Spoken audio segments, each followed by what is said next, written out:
आप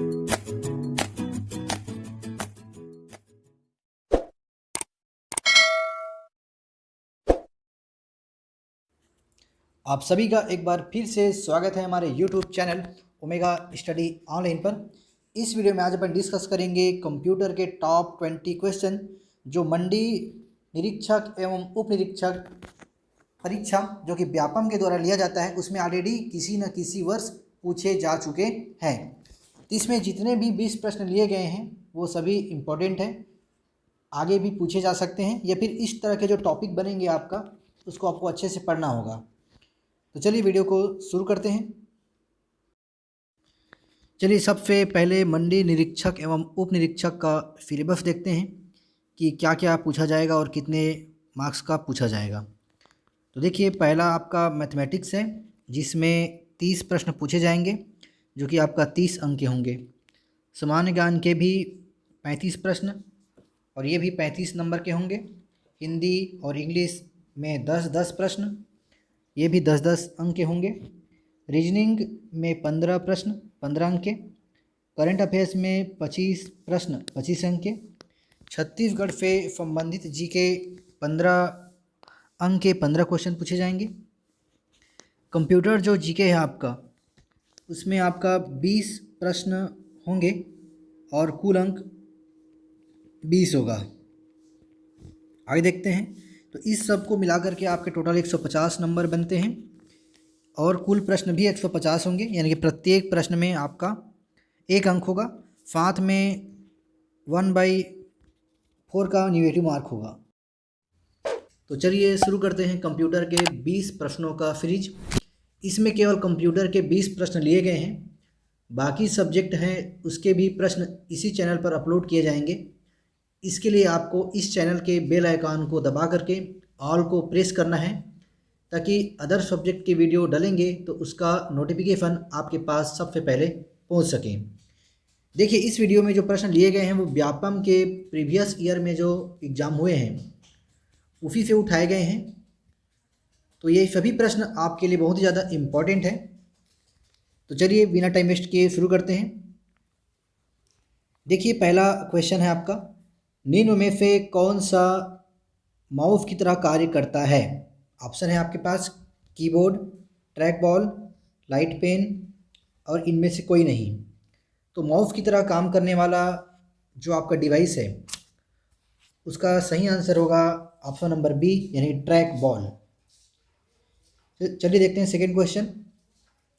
देखिए second question आपका, बूट वायरस के लिए निम्न में से कौन सा कथन सही है? ऑप्शन है यह एक कंप्यूटर प्रोग्राम है, यह बूट रिकॉर्ड्स को संक्रमित करता है, कंप्यूटर बूटिंग के समय यह सबसे ज़्यादा क्रियाशील होता है, और डी उपयुक्त सभी। तो इसका सही आंसर होगा उपयुक्त सभी। चलिए देखते हैं तीसरा प्रश्न क्या है। फ़ॉन्ट और स्टाइल बदलने के लिए किस मेन्यू को सिलेक्ट करते हैं? तो देखिए फ़ॉन्ट और स्टाइल को बदलने के लिए अपन किसको सेलेक्ट करते हैं? तो इसके लिए अपन देखिए फॉर्मेट को सेलेक्ट करते हैं। तो इसका आंसर होगा सी फॉर्मेट। फोर्थ क्वेश्चन देखते हैं। हार्डबोर्ड निम्न का उदाहरण है। हार्डबोर्ड क्या होता है? तो हार्डबोर्ड देखिए आपका एक सर्च इंजन है, जैसे एक गूगल है, याहू है, उसी तरह से आपका हार्डबोर्ड भी एक सर्च इंजन है। मोस्ट इंपॉर्टेंट क्वेश्चन है। तो इस तरह से आपको ये सभी प्रश्न यहाँ पर मिलेंगे। यदि वीडियो आपको अच्छा लगे तो चैनल को सब्सक्राइब करके ज़रूर जाएं, साथ में घंटी के निशान को भी दबा दें ताकि नए नए वीडियो का नोटिफिकेशन आपके पास सबसे पहले पहुंच सकें। पांचवा प्रश्न देखते हैं। निम्न में से कौन सा हैकिंग टूल्स नहीं है? तो देखिए हैकिंग टूल्स होता क्या है? तो हैकिंग जो करते हैं उसको सेव करने के लिए जो सॉफ्टवेयर यूज किया जाता है उसको बोलते हैं हैकिंग टूल्स। तो हैकिंग टूल्स कौन सा नहीं है पूछा गया है। तो पांचवा का जो सही आंसर होगा वो होगा ऑप्शन नंबर डी ओबनेम। ओबनेम जो है आपका ऑप्शन नंबर डी वो हैकिंग टूल्स नहीं है। तो आपको याद रखना है कि एनमैप, नेसस, विनजेपर ये सब क्या है आपका हैकिंग टूल्स है। तो एग्जाम में इस तरह से भी प्रश्न आ सकते हैं। छठवां प्रश्न देखते हैं। कंप्यूटर का उपयोग करने का लाभ क्या है? तो क्या लाभ हो सकते हैं? तो आप ऑप्शन देख लीजिए। कंप्यूटर बहुत तेज़ होते हैं और बड़ी मात्रा में डेटा स्टोर कर सकते हैं, बहुत बिल्कुल ही सही है। जब इनपुट गलत हो तब भी ये आउटपुट सही देता है, तो बिल्कुल गलत बात है। जब इनपुट जैसा देंगे वैसे ही आउटपुट मिलेगा। कंप्यूटर अनम्य तैयार किए गए हैं और उपयुक्त दिया है डी। तो उपयुक्त सभी आंसर नहीं हो सकते, तो इसका सही आंसर होगा ऑप्शन नंबर ए कि कंप्यूटर बहुत ही ज़्यादा तेज़ होते हैं और बहुत बड़ी मात्रा में डेटा का क्या करते हैं, स्टोर करते हैं। चलिए देखते हैं 7वां प्रश्न है, एक छवि का एक कम आकार के संस्करण क्या कहलाता है? Clip art, bit map, thumbnail या पोर्टेबल नेटवर्क ग्राफिक्स। चलिए बताइए इसका आंसर क्या होगा। तो देखिए बेसिकली इसका सही आंसर होगा थंबनेल। ठीक है, ऑप्शन नंबर सी, छवि का एक कम आकार के संस्करण, यानी कि जो वीडियो बनाते हैं अपन, तो उस वीडियो का छोटा छोटा पार्ट्स को अपन लेकर क्या करते हैं, एक फ़ोटो बनाते हैं, टाइटल बनाते हैं, थंबनेल बनाते हैं। उसी को बोला जाता है यहाँ पर एक छवि का एक कम आकार के संस्करण। 8वां प्रश्न देखते हैं, मल्टीमीडिया की स्ट्रीमिंग फाइलों में किस तरह की फाइल क्लाइंट को दी जाती है परंतु शेयर नहीं की जाती? तो इसका सही आंसर होगा option number A, real time streaming. यानी समझ लीजिए ऐसा कि जब हॉट स्टार पे आप कुछ देख रहे हैं लाइव, तो उसको आप शेयर नहीं कर सकते, मतलब उस वीडियो को शेयर नहीं कर सकते, आप लिंक को शेयर कर सकते हैं। तो जो रियल टाइम स्ट्रीमिंग है उसको अपन शेयर नहीं कर सकते। 9th नंबर में चलते हैं, एक्सेल में डिफ़ॉल्ट व्यू क्या होता है? तो एक्सेल में जो डिफ़ॉल्ट व्यू मतलब कि जो सिस्टम खुद से अपना एक व्यू शो करता है, हर एक चीज़ में डिफ़ॉल्ट होता है। जैसे डिफ़ॉल्ट सिम होता है मोबाइल में, वैसे डिफ़ॉल्ट व्यू का मतलब होता है नॉर्मल व्यू, जो कंप्यूटर खुद से आपको प्रोवाइड कराता है उसको बोलते हैं डिफ़ॉल्ट व्यू। अगर हमें उस व्यू पसंद नहीं है तो उस व्यू को अपन क्या करते हैं, डिफ़ॉल्ट में जाकर के सेटिंग में जाकर के उसको चेंज करते हैं। तो डिफ़ॉल्ट व्यू क्या होता है, आपका नॉर्मल व्यू होता है। ठीक है, जैसे मोबाइल में अपन फ़ोटो खींचते हैं तो जो फोटो आता है वो होता है डिफ़ॉल्ट व्यू, यानी वो नॉर्मल व्यू है। अगर कुछ चेंज करना पड़ेगा तो कुछ एडिट करना पड़ेगा। चलिए देखते हैं प्रश्न 10, निम्न में से कौन सा कंप्यूटर का कार्य नहीं है?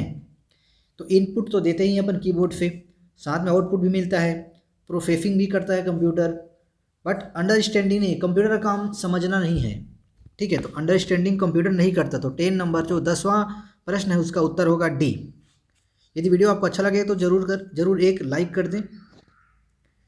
चलिए देखते हैं 11th नंबर का, ऑप्टिकल डिस्क डीवीडी का पूर्ण नाम क्या है? डीवीडी का फुल फॉर्म बताना है आपको।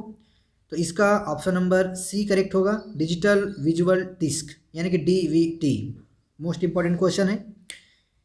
नेक्स्ट देखते हैं क्वेश्चन नंबर 12, यह एक आउटपुट डिवाइस नहीं है। तो प्रिंटर से आउटपुट अपन लेते ही हैं कुछ, फ्लेक्स मशीन भी आउटपुट करके देता है, वेब कैमरा और प्लॉटर। तो प्लॉटर भी एक आउटपुट मशीन है, तो इसका सही आंसर होगा option number C, web camera एक इनपुट डिवाइस है। आपको याद रखना है वेब कैमरा क्या होता है कि एक इनपुट डिवाइस है जो इनपुट लेता है, फिर हमें जो मॉनिटर में क्या करके देता है वो आउटपुट करके देता है। ठीक है, जैसे हमारे मोबाइल का जो कैमरा है वो क्या है, आपका इनपुट डिवाइस है, वो फोटो लेता है फिर बाद में क्या करेगा, हमें डिस्प्ले में शो करेगा, that is output device. 13 number में चलते हैं, सामान्यतः लिनक्स एक प्रकार का सॉफ्टवेयर है। तो लिनक्स एक ओपन सोर्स सॉफ्टवेयर है, आपको याद रखना है क्यों कौन सा सोर्स सॉफ्टवेयर है, तो open source. Option number A correct होगा। 14, क्वेश्चन नंबर 14, यह एक एंटीवायरस सॉफ्टवेयर नहीं है। तो आपके पास 4 ऑप्शन है, इसमें से बताना ये कौन सा एंटीवायरस सॉफ्टवेयर नहीं है क्वेश्चन नंबर 14 का। तो इसका सही आंसर होगा आपका ऑप्शन नंबर सी, डोमेस्डे। डोमेस्डे आपका एक एंटीवायरस सॉफ्टवेयर नहीं है, जबकि आपका कैस्पेरेप्सी, एवीजी और नॉर्टन ये आपका एंटीवायरस सॉफ्टवेयर है। तो ये सब भी आपको याद रखना है। चलिए अब देखते हैं क्वेश्चन नंबर 15, कीबोर्ड में फंक्शन की संख्या कितनी होती है? तो आपने कीबोर्ड देखा ही होगा, उसमें F1, F2, F3 कर करके 12 बटन होते हैं। तो कीबोर्ड में जो फंक्शन की होती है उसकी संख्या 12 होती है। ठीक है, तो वीडियो यदि आपको अच्छा लगे तो चैनल को सब्सक्राइब करके एक लाइक ज़रूर करें। यदि आपको हमारी वीडियो में बने रहना है तो हमारे चैनल को सब्सक्राइब करें। 16 नंबर का प्रश्न देखते हैं, निम्न के उपयोग से ईमेल खाता नहीं खोला जा सकता। तो वह है आपका जीमेल, amazon.com, yahoo.com और rediffmail.com। तो देखिए जीमेल, याहू, रेडिफमेल से अपन ईमेल खोल सकते हैं, बट अमेजन डॉट से नहीं खोल सकते, क्योंकि अमेजन एक कमर्शियल वेबसाइट है जहाँ से अपन कोई भी सामान परचेज करते हैं, आप सभी को पता ही होगा। तो इसका सही आंसर होगा ऑप्शन नंबर बी। 17 प्रश्न देखते हैं। 17 नंबर का, मानक भंडारण क्षमता के अनुसार निम्न में से कौन सा गलत है? तो ऑप्शन नंबर ए है फ्लॉपी डिस्क, जिसका 144 MB दिया हुआ है। ऑप्शन नंबर बी है आपका CD 700 MB, और DVD 4.7 GB, और ब्लू रे डिस्क 25 GB। तो देखिए इसका जो सही आंसर होगा वो होगा ऑप्शन नंबर ए। जो CD होता है ना, उसका साइज होता है अप्रॉक्स 680 MB, यानी मान सकते हैं वो 700 MB होगा। DVD का भी होता है साइज 4.7 GB, और ब्लू रे का भी साइज होता है 25 GB। बट जो फ्लॉपी डिस्क होता है उसका साइज होता है 1.44 MB। ठीक है, फ्लॉपी डिस्क का साइज होता है 1.44 MB, और यहाँ पर दिया गया 144 MB। तो कौन सा गलत है? तो आपका ऑप्शन नंबर ए गलत है, यानी इस प्रश्न का सही उत्तर होगा ऑप्शन नंबर ए। प्रश्न 18 है, रियल टाइम सिस्टम में जरूर होता है। तो इसका ऑप्शन सी करेक्ट होगा, ए और बी, यानी कि नॉन प्री एम्पिटिव कर्नल और प्री एम्पिटिव कर्नल। ठीक है, चलिए देखते हैं 19 नंबर। अब यहाँ पर देखिए आपको पूछा गया है कि डॉट मैट्रिक्स प्रिंटर निम्न प्रकार के प्रिंटर का उदाहरण है, यानी इनमें से कौन सा डॉट मैट्रिक प्रिंटर है, बताना है आपको। तो देखिए आपको डॉट मैट्रिक प्रिंटर क्या होता है पता होना चाहिए। तो जैसे आप रेलवे में टिकट लेने जाते हैं तो वहाँ पर जो प्रिंट करके जो देते हैं उसका प्रिंटर जो होता है वो एक्चुअल में जो मार्केट में या फिर कुछ दूसरा टाइप का जो अपन को कागज़ मिलता है उसमें जो प्रिंट हुआ रहता है वो फिर कुछ अलग होता है। तो जो रेलवे टिकट में जिस टाइप का जो प्रिंटर होता है उसको बोलते हैं डॉट मैट्रिक प्रिंटर। ठीक है, तो ये इसका सही देखिए आंसर क्या होगा। तो इसका सही आंसर होगा option number C, ink jet printer जो है आपका डॉट मैट्रिक प्रिंटर का एक सिंपल सा उदाहरण है। अब प्रश्न क्रमांक 20 है और आज का अंतिम प्रश्न, अनुरोध किए गए रिसोर्स के लिए प्राप्त फाइल नॉट फाउंड एरर के लिए HTTP सर्वर की प्रतिक्रिया कोड क्या है? यानी कुछ भी अपन जब सर्च करते हैं अगर वो फाइल हमें मिलता नहीं है या फिर नेटवर्क नहीं होता तो वहाँ पर क्या दिखाता है? File not found error. तो उस समय कौन सा कोड शो होता है अपने डिस्प्ले पर, मोबाइल पर या फिर कंप्यूटर पर? तो वहाँ पर कोड होता है आपका 404। तो इस प्रकार से आपके 20 प्रश्न कंप्लीट हो गए। ये सभी प्रश्न व्यापम में ऑलरेडी पूछे जा चुके हैं, तो बहुत ही ज़्यादा इंपॉर्टेंट है मंडी निरीक्षक के एग्जाम के लिए। तो यदि आपको वीडियो अच्छा लगा तो वीडियो को लाइक कीजिए, चैनल को सब्सक्राइब कीजिए, साथ में इसे अपने दोस्तों में शेयर कीजिए। तो चलिए इस वीडियो को यहीं पर समाप्त करते हैं, मिलेंगे नेक्स्ट वीडियो में एक नए